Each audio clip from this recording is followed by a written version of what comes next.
What's up everybody, Jason from Jason's Exotic Reptiles back at you with another video. Today we're going to dive into a snake room tour. I'm going to take you all around my facility, show you my babies all the way through the adults.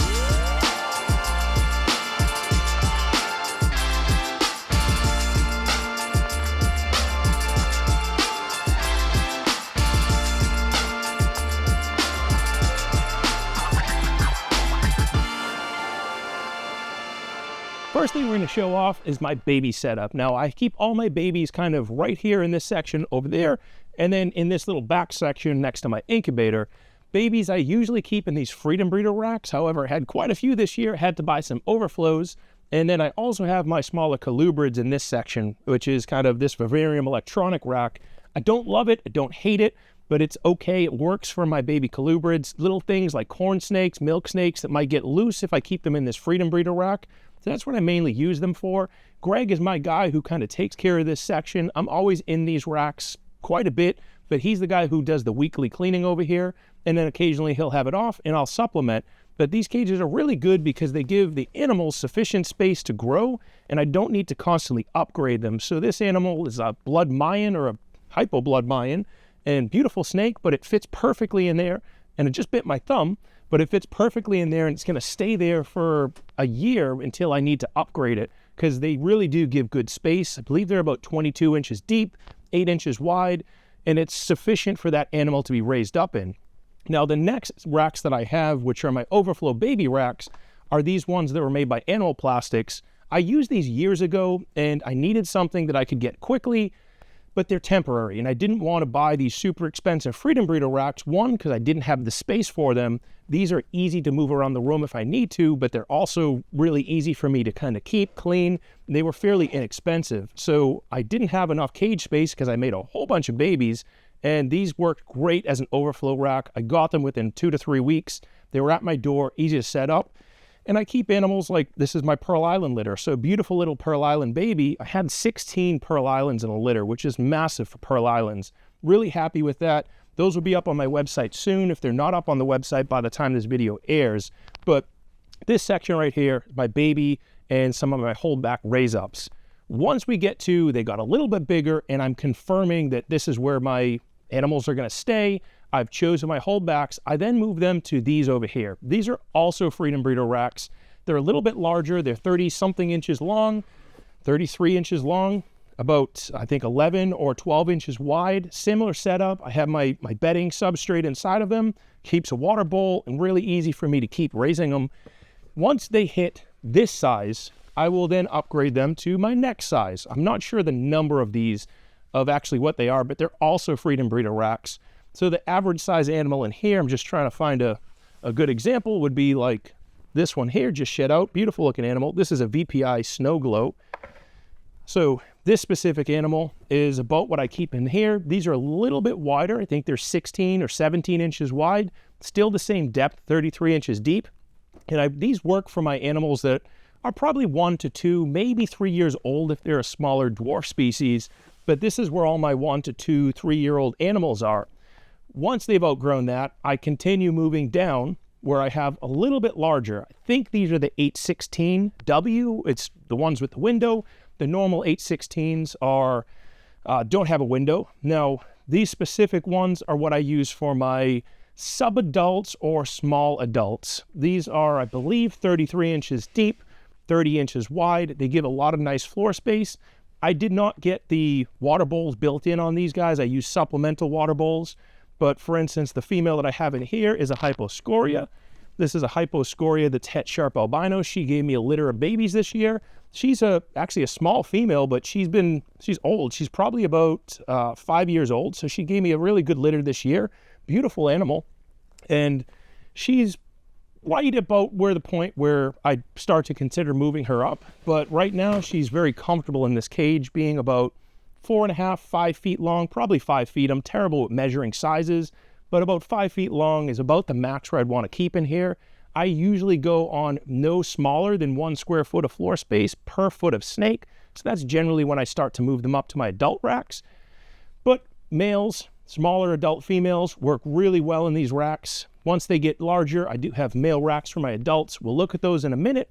And then when I keep moving back, you can kind of tell I have a lot of these. I really like this size. The older style I did like better because they had a couple extra inches of height, and I do think that height made a difference. It also had a more squared side to it, so it gave it a little bit more floor space as opposed to having a tapered side. Kind of cuts their floor space back. This is where I keep my Burmese pythons.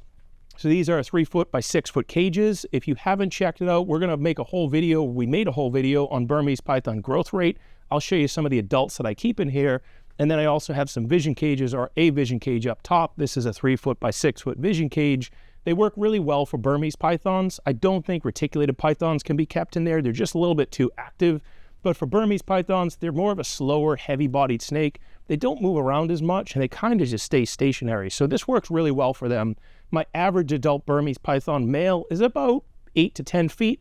My average female is about 10 to 12 feet. So a 6 by 3 cage gives me 18 square feet of floor space. In theory, that could fit an 18-foot snake. I would never put an 18-foot snake in this cage. At some point, that 1 square foot of floor space really kind of doesn't work. Let's go take a look at some adults. The next step we're going to, these are my adults. Now I have a whole wall of adult racks. I think there's about 50 of them or so. I haven't counted in a while. Maybe it's 48. But these are my adult racks. These are the 4 foot Freedom Breeder racks. These are newer style. And as you probably see a trend, I really like the Freedom Breeder racks. I've tried ARS. I don't like them as much. This is not promotion for Freedom Breeder. It's just what I use. These are 4 foot by 30 inch deep. And I believe they're 10 inches tall or 9 inches tall. I wish, again, they were a little bit taller, but we're working what we have commercially available to us.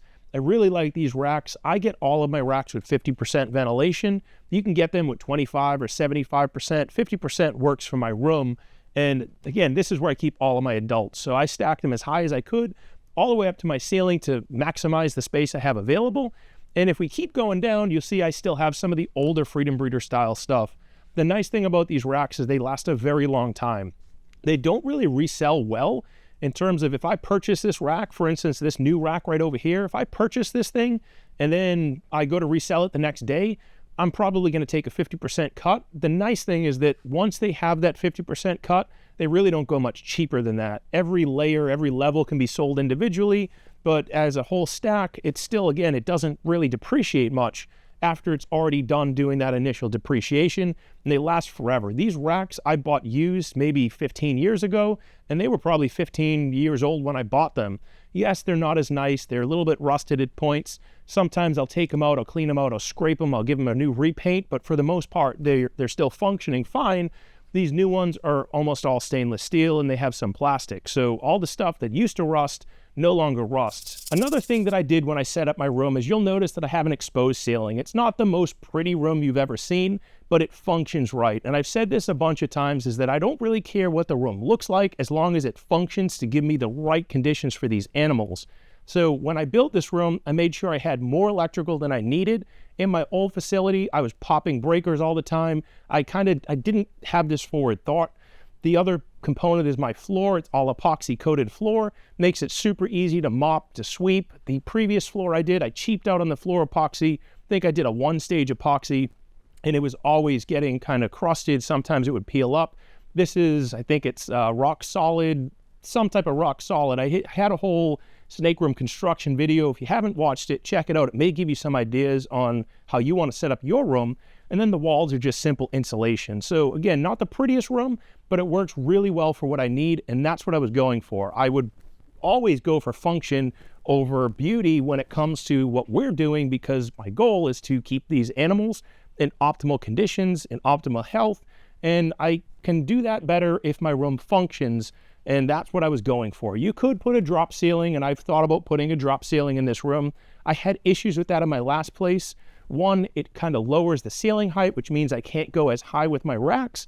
And then two, I had a lot of humidity in this room, so I was concerned with mold growing up there. So I wanted to keep everything open, have the air circulating and flowing, give a nice open space. If you don't have that, sometimes you can put a row of cages in the middle, but I want to make sure that it's nice and open, it's comfortable to be in here. If I did a row of cages, I could have more snakes, but it would be a little bit more claustrophobic. So this room is nice and open, it's tall, and it gives me the ability to have plenty of electrical, easy care, and I can also keep things exactly how I need them for the animals. I hope you guys enjoyed this video and it gives you some inspiration for what you may want to do. You don't need to mimic my setup. Hopefully you take this and you expand on it, make it even better. Do what works for you, do what works within your budget.